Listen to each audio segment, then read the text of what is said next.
Hello, we are going to talk about the Progressive Era presidents during this video, starting off with President Roosevelt first, when he built the Panama Canal, which he felt was vital for the United States to have a strong military and naval hold in Central America by blowing a hole through the skinniest part, which happened to be Panama. He believed that this was extremely important. It was only 30 miles that they had the narrowest point of Panama to blow through to connect the Atlantic and Pacific Oceans, making trade and military, any kind of military reactions necessary very, very quick, as opposed to going all the way around South America. It would take thousands of miles off of the trip away, all the way around South America. France had tried to do it before, but they failed because of mosquitoes were killing workers by the thousands. The French were not used to having all of these mosquitoes and these diseases, not to mention there were all of these mountains and jungles that you had to push through. Panama belonged to Colombia when Roosevelt took office in 1903. The United States asked if they could buy that little piece of Panama, but Colombia said no.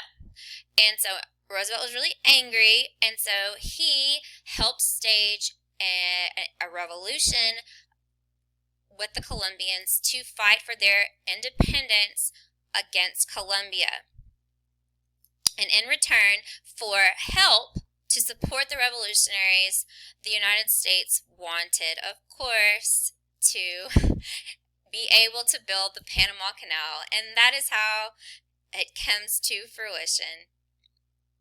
In November 1903, the new Panamanian government, after winning their independence, sold the United States a 10-mile wide strip of land for the canal, and in return, the United States gave it was supposed to receive ownership of this canal for forever.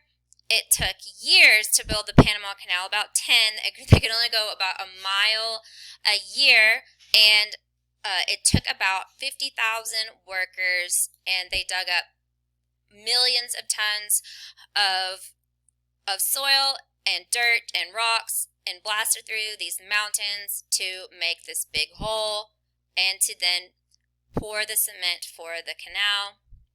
But it was very important for the United States, and now we had made this very, very strong military and economic move. These are the three presidents during the Progressive Era. First, we had Theodore Roosevelt, who said, "Speak softly, carry a big stick." Big stick diplomacy was his tactic, because he believed that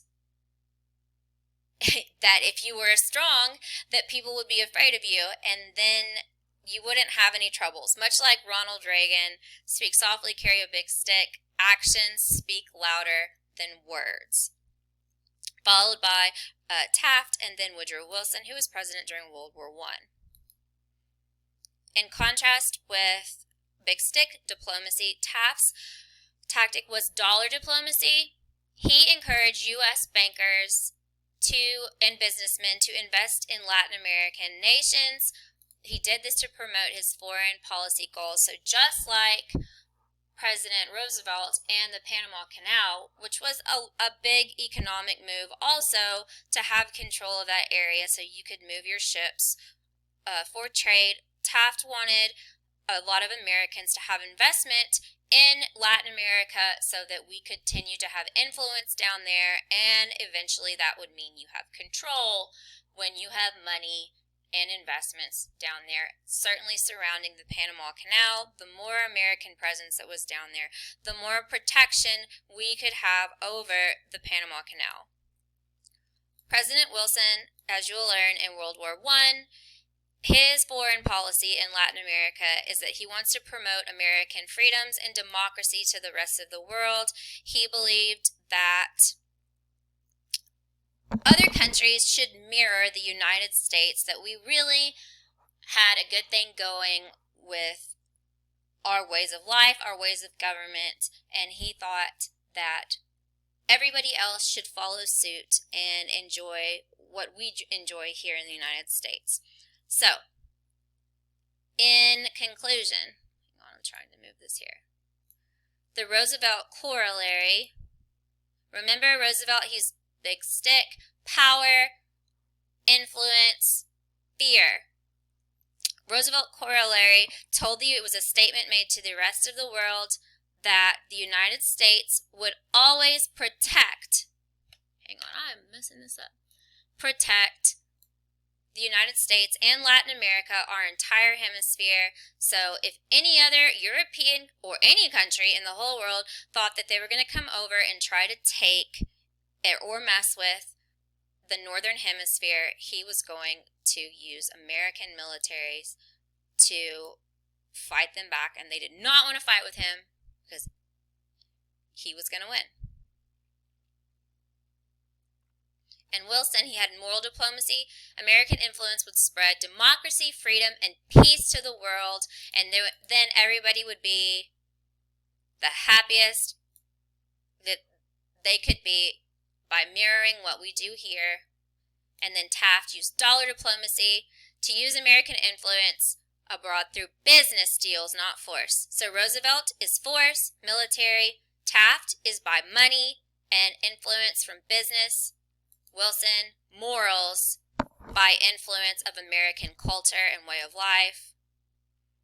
And my screen has moved again.